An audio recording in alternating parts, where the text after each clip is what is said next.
अब तक हम लोग ऐसे इंटीग्रल्स को सॉल्व कर रहे थे जिसका आंसर देख कर ही आ रहा था। जैसे कि मुझे पता है कि जैसे मेरे पास दे रखा था cos x dx का इंटीग्रेशन बता दो क्या होगा ना। तो हम लोग कर क्या रहे थे कि मुझे पता है कि sin x का डिफरेंशिएशन होता था cos x, तो cos x का इंटीग्रेशन क्या होता था भैया, sin x प्लस के। लेकिन मान लो आपको एक इंटीग्रल्स लेकिन मान लो आपको इंटीग्रेशन कुछ ऐसे दे दिया, ठीक है, कॉम्प्लिकेट दे दिया। अब आप लोग को पता ही नहीं है कि ये किसका डिफरेंशिएशन है, ठीक है। जैसे हमें पता था कि साइन का डिफरेंशिएशन होता है कॉस, इंटीग्रल के अंदर जो भी वैल्यू होती है वो क्या होती है, किसी का डिफरेंशिएशन होता है ना। जैसे हमें पता था साइन का डिफरेंशिएशन होता है कॉस, तो कॉस का इंटीग्रेशन क्या होता है भाई, साइन एक्स। लेकिन हमें इंटीग्रल के अंदर एक ऐसी एक्सप्रेशन दे दी जिसका हमें डिफरेंशिएशन ही नहीं पता, किसका डिफरेंशिएशन है, किसका डिफरेंशिएशन है, हमें यही नहीं पता। 3x² sin x क्यूब किसका डिफरेंशिएशन, भाई हमें यही नहीं पता। तब हम लोग यूज़ करते हैं स्पेशल मेथड ऑफ इंटीग्रेशन। क्या इस्तेमाल करते हो, special method of integration. Integration के भैया आपकी बुक के अंदर सिर्फ 3 ही मेथड दे रखे हैं। पहला है सब्स्टिट्यूशन, दूसरा है पार्शियल फ्रैक्शन, तीसरा है आपका बाय पार्ट, ठीक है। सब्स्टिट्यूशन आप लोग पढ़ोगे 7.2 में, पार्शियल फ्रैक्शन आप लोग पढ़ोगे 7.5 में, और बाय पार्ट्स आप लोग पढ़ोगे 7.6 में, ठीक है। अब हम लोग बात करते हैं, आपको सब्स्टिट्यूशन समझ में आ गया होगा, सब्स्टिट्यूशन होता क्या है, पर ये बात कर लेते हैं।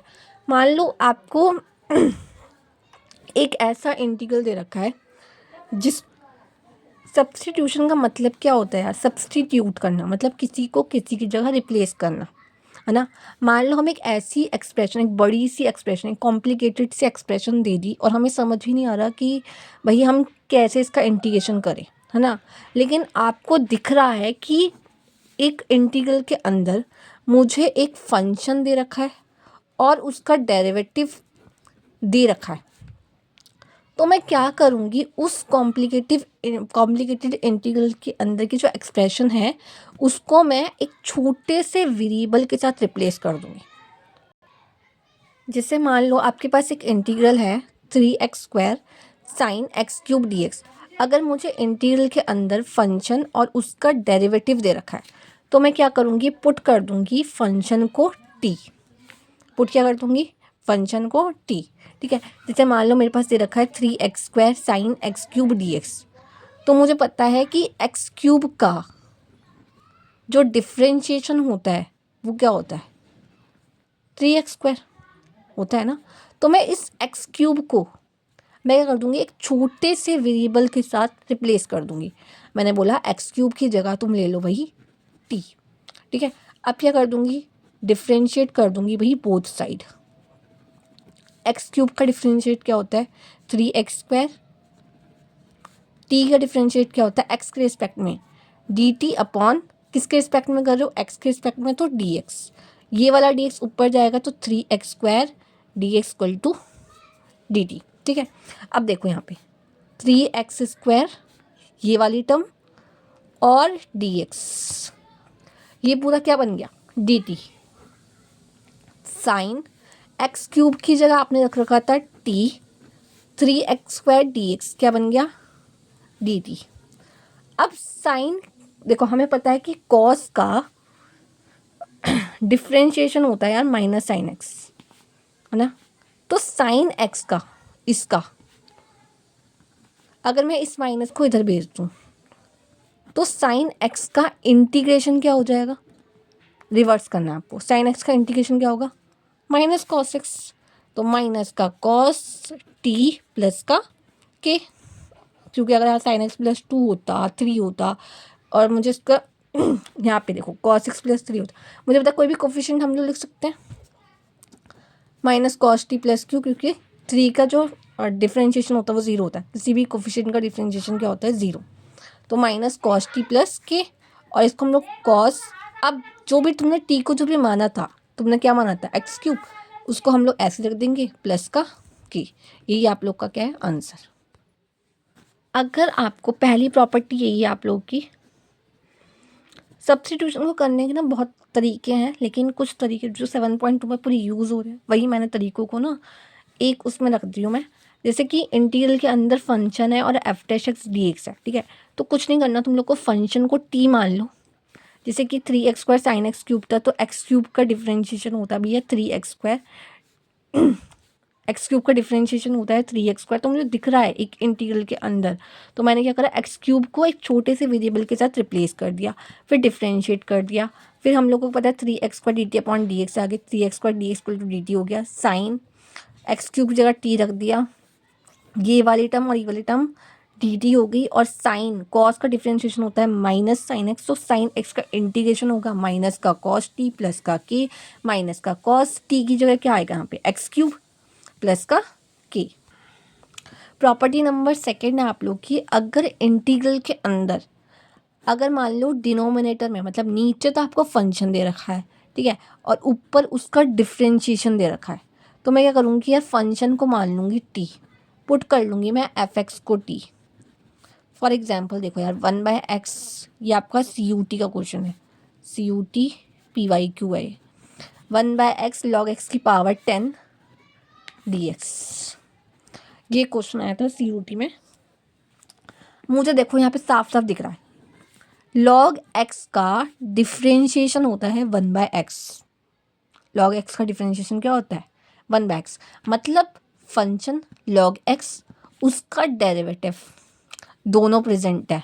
तो मैं क्या करूँगी, फंक्शन को मान लूँगी टी।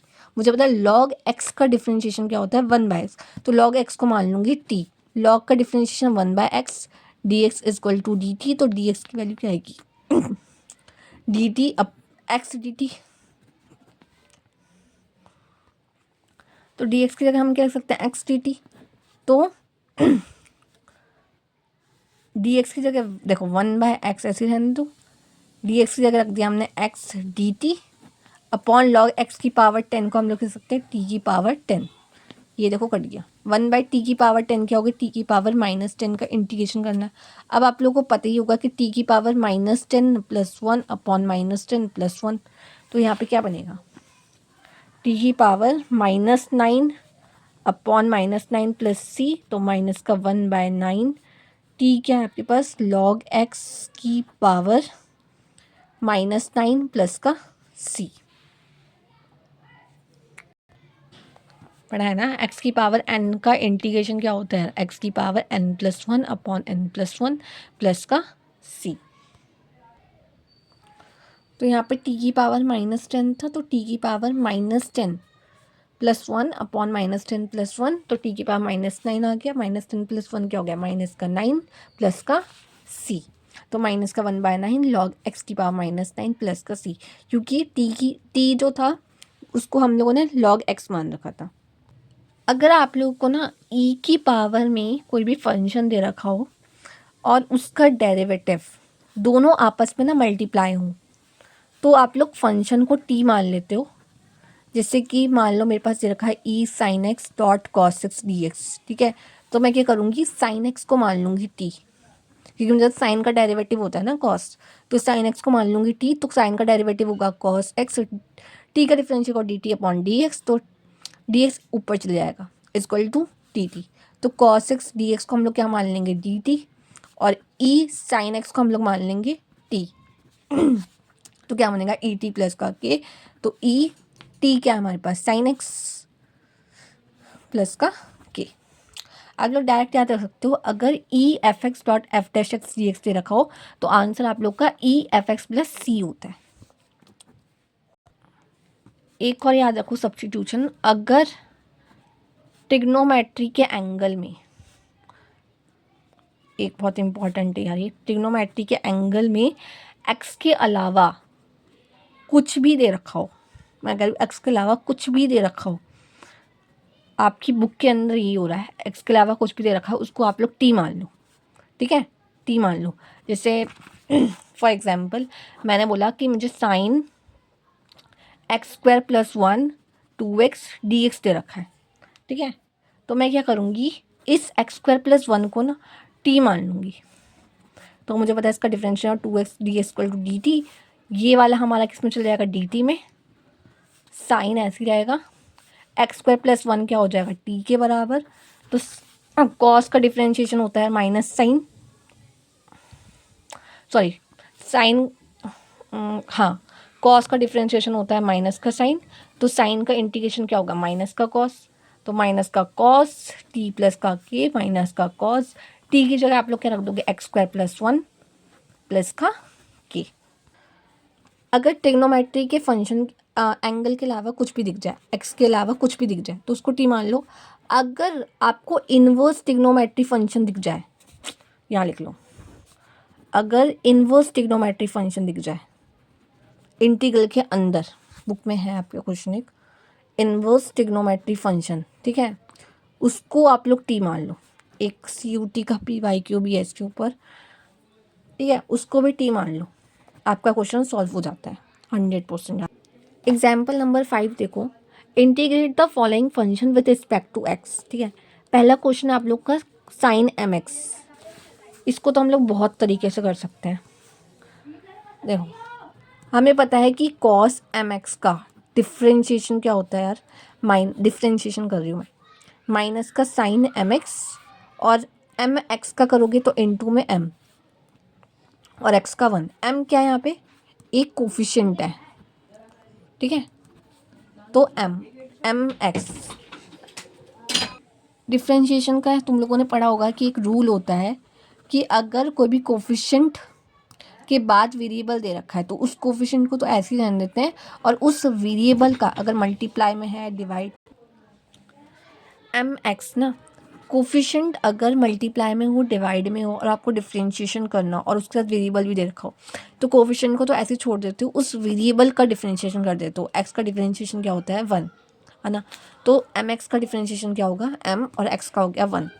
अब हमें पता है हमें क्या देख चाहिए साइन एम एक्स का इंटीग्रेशन, तो इस m और इस माइनस को अगर मैं इधर भेज दूँ, माइनस का 1/m कॉस एम एक्स को अगर मैं इधर भेज दूँ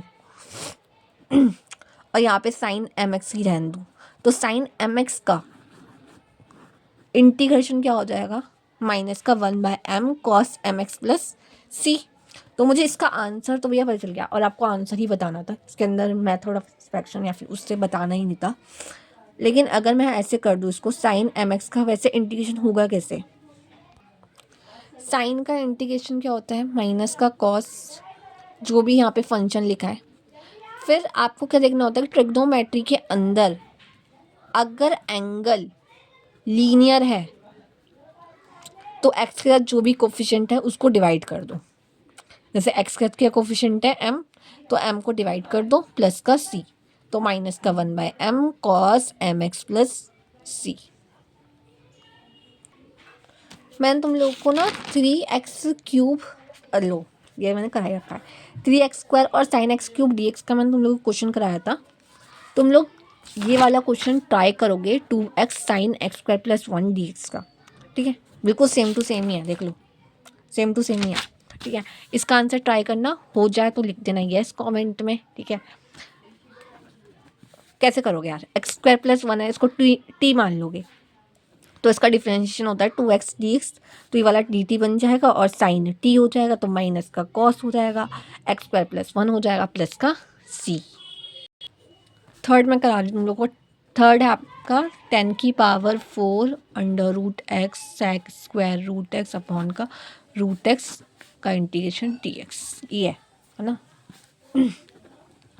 क्या करोगे, मुझे पता है यार 10 का डिफरेंशिएशन होता है कहीं ना कहीं सेक स्क्वायर एक्स, 10x का डिफरेंशिएशन सेक स्क्वायर एक्स, और रूट x का डिफरेंशिएशन क्या होता है 1/2 रूट x। तो मैं एक काम, मुझे रूट x तो दिख रहा है, सिर्फ 2 की कमी है ना, तो मैं एक काम करती हूँ 10 रूट x को ना t मान लेती हूँ, क्योंकि 2 तो कोफिशिएंट है और 2 बाहर निकल आ सकता है ना। तो 10 रूट x का अगर मैं डिफ्रेंशिएट कर दूँ बोथ साइड, तो 10 का डिफ्रेंशिएशन क्या होता है सेक स्क्वायर रूट एक्स, और रूट एक्स का डिफरेंशिएट क्या होगा 1/2 root x dx equal to dt। Sec square root x upon root x, sec square root x upon root x और dx, ये वाला पूरा टर्म दिख रहा है क्या बन जाएगा 2dt। ये वाला 2 अगर ऊपर जाएगा तो 2dt किसके बराबर होगा sec square root x upon root x d x के, है ना। तो हम लोग इसकी जगह तो 2dt लिख सकते हैं, और 10 रूट एक्स को हम लोगों ने मान रखा था t की पावर 4, t मान रखा था इसको, और इसकी पावर में 4 है। अगर मैं इस 2 को बाहर निकाल लूँ, t की पावर 4 dt बन जाएगा। तो 2 t की पावर 4 का इंटीग्रेशन क्या होता है, t की पावर 5/5 प्लस का k। तो 2/5, t को हमने क्या मान रखा था, 10 रूट एक्स की पावर 5 प्लस का k। यही आप लोग का क्या है, आंसर। नेक्स्ट क्वेश्चन है आप लोग का, साइन के एंगल में है tan inverse x upon 1 plus x square और फिर dx, है ना। तो हमें को पता है कि tan इन दिख रहा है ना तुम लोग को, हाँ, tan इनवर्स x का जो डिफ्रेंशिएशन होता है, डिफ्रेंशिएशन वो क्या होता है, 1/1 प्लस एक्स स्क्वायर dx, ये तो होता है। तो इसका अगर मुझे इंटीग्रेट, देखो अगर मैंने बोला tan इनवर्स x को मान लो तुम लोग t, ठीक है, तो इसका डिफ्रेंशिएशन क्या होगा, 1/1 plus x square d x equal to d t. इसकी पूरी की जगह 1/1 plus x square d x की जगह तुम लोग क्या आ सकते हो, डी टी। और साइन tan इनवर्स एक्स की जगह हम लोग रख सकते हैं t। तो मुझे पता है इसका आंसर तो होता है माइनस का कॉस t प्लस का k, माइनस का कॉस t की जगह रख सकते हो क्या, tan इनवर्स x प्लस का k। ये आप लोगों का क्या है, तो आंसर क्या है, माइनस का cos tan inverse x plus का k। तो आप लोग एग्जाम्पल मुझे कमेंट बॉक्स में बताना है कि आपको वीडियो कैसी लगी, ठीक है। और अगर ऐसी ही वीडियोस और चाहिए तो मेरे चैनल कर लो follow. Thank you everyone, bye.